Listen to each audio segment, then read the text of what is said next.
اعوذ باللہ من الشیطان الرجیم، بسم اللہ الرحمن الرحیم۔ السلام علیکم دوستو، حضرت حوا کی پیدائش کب ہوئی اور کیسے ہوئی، آئیں آپ کو اس ویڈیو میں بتاتے ہیں۔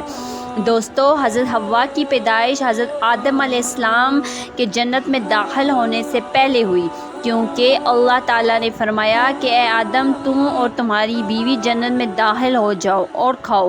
اسحاق بن یسار نے اس طرح اس کی تعریف کی۔ البتہ حضرت عباس رضی اللہ تعالیٰ عنہ اور حضرت ابن مسعود رضی اللہ تعالیٰ عنہ سے اور دوسرے کئی صحابہ کرام سے سبھی نے نقل کیا ہے کہ ابلیس کو جنت سے نکال کر حضرت آدم علیہ السلام کو وہاں آباد کیا گیا، تو آدم علیہ السلام وہاں اکیلے رہتے تھے اور اجنبیت محسوس کرتے تھے۔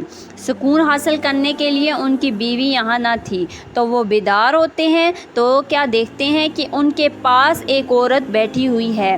اللہ تعالیٰ نے اسے حضرت آدم علیہ السلام کی پسلی سے پیدا کیا تھا۔ دوستو، حضرت آدم علیہ السلام نے پوچھا، تو کون ہے؟ تو اس نے کہا، میں عورت ہوں۔ پوچھا، تجھے کس لیے پیدا کیا گیا ہے؟ حوا علیہ السلام نے کہا، تاکہ تو سکون حاصل کر سکے میرے ساتھ۔ دوستو، آپ کو حوا علیہ السلام کا معنی بھی بتاتے ہیں۔ جب فرشتوں نے حضرت آدم علیہ السلام کے علم کا جائزہ لینے کے لیے ان سے پوچھا کہ اے آدم، اس کا نام کیا ہے؟ حضرت آدم علیہ السلام نے کہا، حوا۔ فرشتوں نے کہا، اس کا نام حوا کیوں ہے؟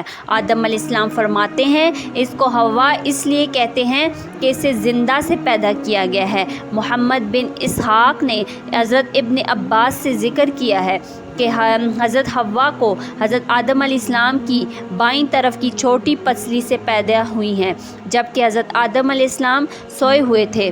پھر اس پسلی کی طرف سے گوشت کو پر کر دیا گیا، اور یہ بات اللہ تعالیٰ کے اس فرمان سے بھی ثابت ہوتی ہے جس کا ترجمہ ہے، لوگو اپنے پروردگار سے ڈرو جس نے تم کو ایک شخص سے پیدا کیا، اس سے اس کا جوڑا بنایا، پھر ان دونوں سے کثرت سے مرد و عورت پھیلا دیے، اور خدا سے جس کے نام کو اپنی حاجت پر آری کا ذریعہ بنایا تے ہوئے ڈرو۔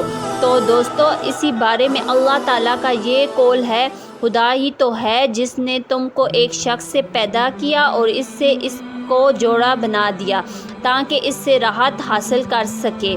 جب وہ اس کے پاس جاتا ہے تو ہلکا سا حمل رہ جاتا ہے اور وہ اسی کے ساتھ چلتی پھرتی ہے۔ حضرت ابو ہریرہ رضی اللہ تعالی عنہ سے روایت ہے کہ نبی کریم صلی اللہ علیہ وسلم نے ارشاد فرمایا کہ عورت کے متعلق اچھی وصیت کو قبول کرو، کیونکہ عورت پسلی سے پیدا کی ہے اور پسلی کا سب سے ٹیڑھا حصہ اس کا اوپر والا حصہ ہوتا ہے، اور اگر تم اسے سیدھا کرنے جاؤ گے تو اسے توڑ بیٹھو گے، اور اگر اس کو اسی طرح چھوڑو گے تو وہ اسی طرح ٹیڑھی رہے گی۔ اس لیے عورت کے متعلق اچھی وصیت قبول کرو۔ دوستو، ویڈیو کے آخر میں گزارش ہے کہ ہماری اس ویڈیو کو لائک کیجئے اور ہمارے چینل کو سبسکرائب کیجئے اور اس کو آگے شیئر کیجئے اور بیل آئیکن دبائیے تاکہ ہماری نئی آنے والی ویڈیو کا آپ کو پتہ چل سکے۔ اللہ آپ کو خوش رکھے، آمین۔ شکریہ۔